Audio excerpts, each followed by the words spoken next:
போக மாட்டேன். ஓ அன்பை விட்டு என்றும் நான் செல்ல மாட்டேன். கர்த்தருக்குள் மிகவும் பிரியமான என் அன்பு சொந்த பந்தங்களே, உங்கள் யாவரையும் ஆண்டவரும் இரட்சகருமாகிய இயேசு கிறிஸ்துடைய அளவில்லாத அன்பின் நாமத்தினால் உங்களை சந்திப்பதற்கு மிக்க மகிழ்ச்சி அடைகிறேன். பரிசுத்த ஆவியானவர் உங்களையும் உங்களுடைய குடும்பங்களையும் அளவில்லாமல் அவர் ஆசீர்வதித்துக் கொண்டிருக்கிறார். அவருடைய கிருபை உங்களை சூழ்ந்து கொண்டிருக்கிறது. அவருடைய இரக்கம், அவருடைய தயவும் நிமித்தமாக நாம் இந்த உலகத்தில் வாழ்வதற்கான வழிகளை சுவாமி நமக்கு ஏற்படுத்தி கொடுத்திருக்கிறார். ஒவ்வொரு தெய்வ பிள்ளைகளுடைய வாழ்க்கையிலும் அதிகமாக நாம் மகா பரிசுத்தம் உள்ள தேவனிடத்தில் கேட்டு பெற்றுக்கொள்வது மிகப்பெரிய அவசியம். என்ன தெரியுங்களாங்க?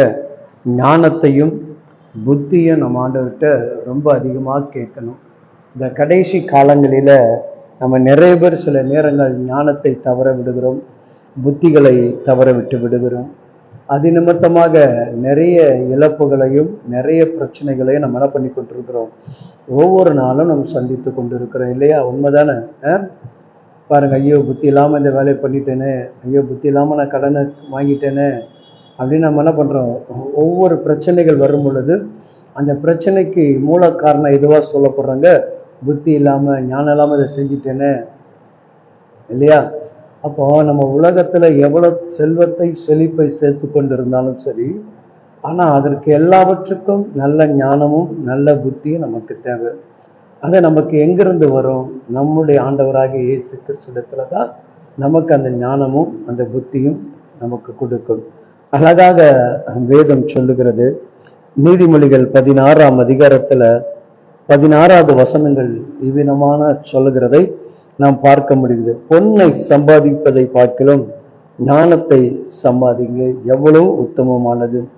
வெள்ளியை சம்பாதிக்கிறதை பார்க்கிலும் புத்தியை சம்பாதித்துக் கொள்ளுங்கள், எவ்வளவு மேன்மை.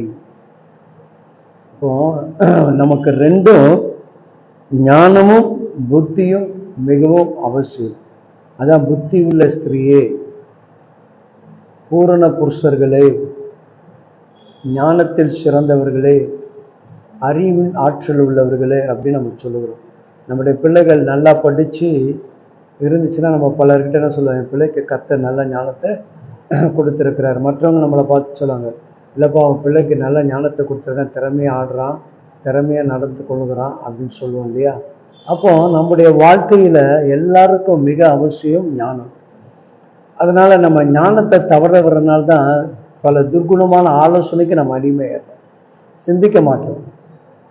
ஒருத்தர் சொன்ன சட்டுன்னு நம்பிடுறோம், அதை ஆழமாக ஆராய மாட்டோம்.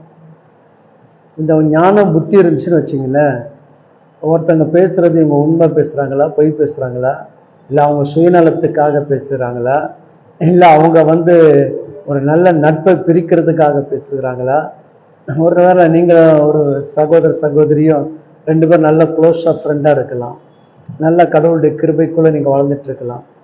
அப்போ சில டைமில் ஏதோ ஒரு சின்ன ஒரு கசப்பு ஏற்பட்டுச்சுன்னு வச்சுங்களேன், நம்ம அதை யோசிக்க மாட்டோம். இன்னொருத்தங்க என்ன பண்ணுவாங்க, அவங்க நமக்கு அகென்ஸ்டாக பேசும்போது நம்ம என்ன பண்ணுறாங்க, நம்ம ஞானத்தையும் புத்தியும் தவற விட்டுறோம். அதனால இந்த நட்பை பிரிஞ்சு போகிறது. பார்த்துருக்கீங்க இல்லையா? எவ்வளோ பேருடைய நட்புகள் பிரிவதற்கு காரணம் இந்த ஞானம் புத்தி இல்லாதனால தான்.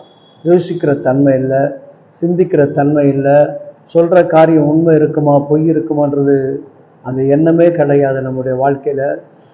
கணவன் மனைவிக்கு ஒரு பிரச்சனை வந்தால் யாராவது ஒரு காரியத்தை சொல்லிட்டா என்ன பண்ணுறோம், உடனே நம்ம யோசித்து உடனே டைவர்ஸ் கேஸ்ன்னு ஓடிடுறோம். அதை புத்தியாக ஞானமாக யோசிங்க, ஜெபம் பண்ணி பாருங்கள். என் கணவர் இப்படி செஞ்சுருப்பாரா, என் மனைவி இப்படி செஞ்சுருப்பாங்களா, செய்வதற்கான வாய்ப்பு இல்லையே, எதனால் இந்த மாதிரி பிரச்சனைக்கு அவருக்கு வந்தது அப்படின்னு நீங்கள் அதை ஆராய்ந்து ஞானமாக நீங்கள் யோசித்தீங்கன்னு வச்சிங்களேன், நிச்சயமாக அதுலேருந்து இயேசு சாமி கிட்டேருந்து உங்களுக்கு ஒரு நல்ல விடுதலையும் ஒரு பதிலும் கிடைக்கும்.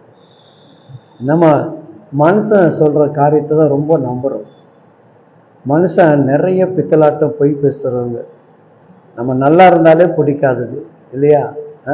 அப்படி இருக்கும்போது அவங்க உங்களுக்கு எப்படிப்பட்ட ஒரு ஆலோசனை கொடுப்பாங்க, சிந்திச்சு பாருங்கள். நல்லா பைபிளை படிங்க, நல்லா ஜெபம் பண்ணுங்க, ஆண்டவர்கிட்ட கேளுங்க. ஏசப்பா உங்களுக்கு ஏற்ற ஞானத்தையும் புத்தியும் அறிவும் கொடுத்து உங்களை அழகாக அழகாக தெளிந்த நீரோடையாக அவர் நடத்துவார். நிறைய நட்புகள் பிரிவதற்கு காரணம் என்ன? நிறைய சபை மக்கள் பிரிந்து போவதற்கு காரணம் என்ன? நிறைய சகோதர சகோதரி பிரிவதற்கு காரணம் என்ன? இந்த புத்தியும் ஞானமும் இல்லாதனால தான் சொல்கிற வார்த்தை கேட்குறோம், கோல் சொல்கிற வார்த்தை கேட்குறோம்.